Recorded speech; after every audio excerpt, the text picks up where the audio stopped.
का प्रधान हूँ और आज हम इस आंदोलन को शुरू करने जा रहे हैं और ये आंदोलन जो है तब तक चलता रहेगा जब तक सरकार हमारी मांगों को नहीं मानती है।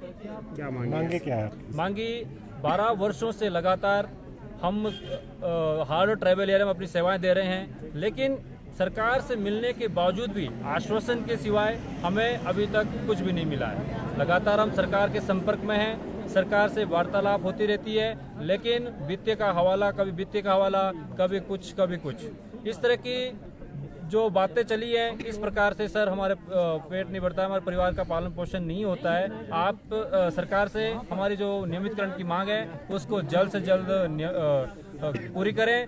और आज क्रमिक अनशन की जो आन पड़ी हैं, ये हम भी नहीं चाहते हैं कि हम सरकार के विरुद्ध जाएं, हम जो है स्कूलों में जा करके अपने बच्चों को पढ़ाएं, लेकिन जब हमारा भविष्य सुरक्षित नहीं है इसलिए आज हमें क्रमिक अनशन की आन पड़ी है और हम लगातार तब तक क्रमिक अनशन करते रहेंगे जब तक हिमाचल प्रदेश सरकार इसमें ठोस कदम नहीं उठाती है।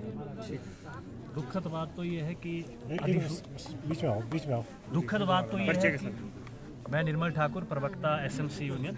दुखद बात यह है कि हिमाचल प्रदेश में पहली बार हम देख रहे हैं कि नोटिफिकेशन भी हुई 31 मार्च को जो है कैबिनेट में लाया जाए इनके मामले को, नियमितीकरण के मामले को, उस पर भी अमल नहीं हुआ। तो बहुत ही चिंतित बात है और ऊपर से 12 वर्षों से निरंतर हम बच्चों को पढ़ा रहे हैं और उससे भी बड़ी चिंतित बात यह है कि वहाँ पर स्कूल खाली है, हम ही पढ़ा रहे हैं ग्रामीण क्षेत्रों में, हार्ड और ट्राइब क्षेत्रों में।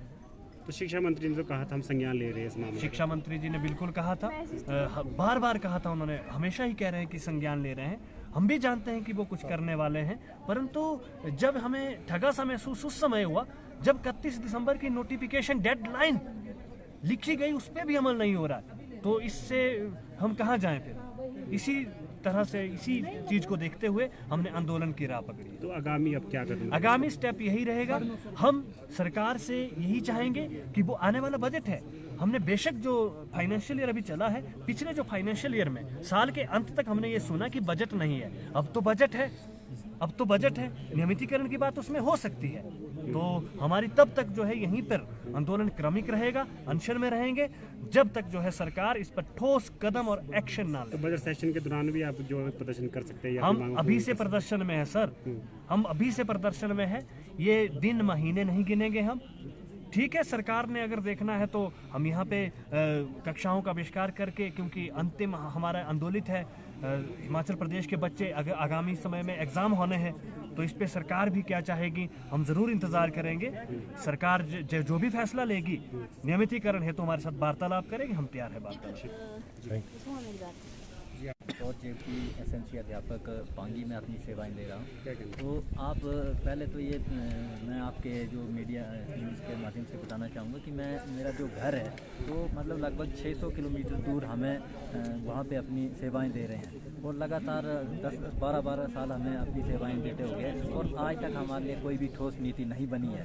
तो जिस कारण क्या होता है कि हमें जब अपने घर के लिए आने के लिए भी लगभग हमें 4-5 महीने बाद घर आना पड़ता है। और जब ये साच पास आप जानते हैं कि पांगी का एक ऐसा पास है जो साच पास अगर बंद हो जाता है तो हमें वाया जम्मू या वाया मनाली होकर अपने घर आना पड़ता है और 4-4 महीनों के बाद हम घर आते हैं। तो सोचिए कि अगर एक अध्यापक जो राष्ट्र निर्माता है, लेकिन जब वो वैसी परिस्थिति में बड़ी ईमानदारी के साथ अपना काम करे और उसको अगर सरकार ऐसे शोषित करे तो उसकी मानसिक जो स्थिति है वो कैसी हो सकती है।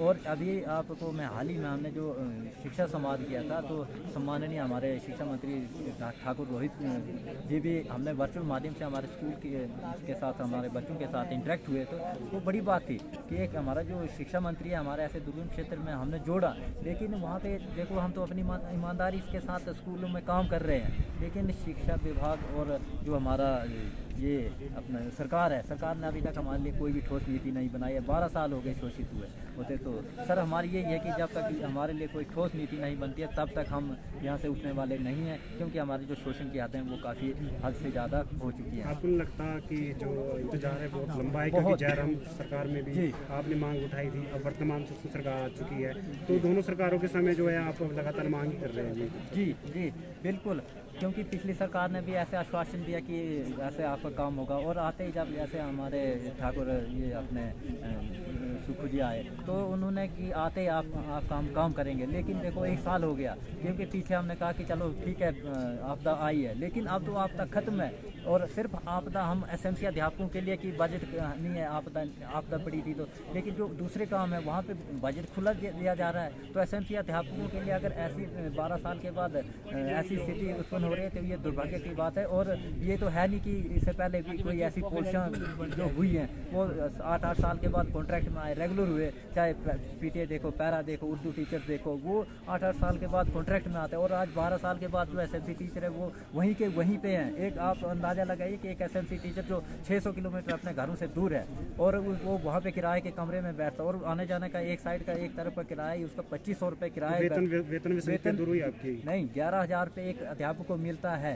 तो सोचिए 11,000 में वो कैसे वहाँ पे अपना पालन पोषण करेगा, अपने फैमिली को कैसे वो मैनेज करेगा। और हम तो देखो मैं अपने बच्चे को भी वहाँ पे पढ़ाया, मैंने अपने इतने 600 किलोमीटर अपने बच्चे को भी वहाँ पे पढ़ा रहा था कि चलो हम अपने बच्चों को भी लाइफ को बनाएं। लेकिन देखो आने वाले टाइम अगर ऐसा चला तो ना हमारा भविष्य तो हमारा खतरे में है ही है अभी तक, अगर सरकार नीति नहीं बनाती है तो सर ये बहुत दुर्भाग्य की बात है कि एक शिक्षक जो राष्ट्र निभाता है वो एक अपनी मानसिक स्थिति को बिल्कुल खो। तो बजट सेशन आ रहा है तो आप भी मांग रखेंगे? जी, बजट सेशन में हमारी यही मांग है कि ये हड़ताल तभी हमने रखी है कि जब तक हमारे लिए रेगुलर पॉलिसी नहीं बनती है तब तक ये जो हड़ताल है, ये स्ट्राइक अनशन ये कंटिन्यू रहेगा, क्योंकि जो सहन करने की जो हद है वो बहुत अधिक हो चुकी है सर।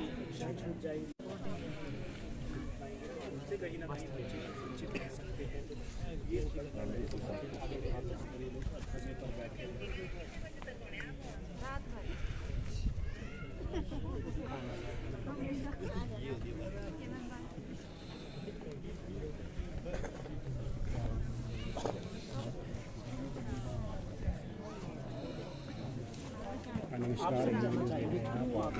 बार शिमला का रुख करना पड़ता है, चाहे वो या फिर व्यवस्था परिवर्तन वाली जो सरकार कही जाती है, सुखू की सरकार, क्या आपके दिमाग में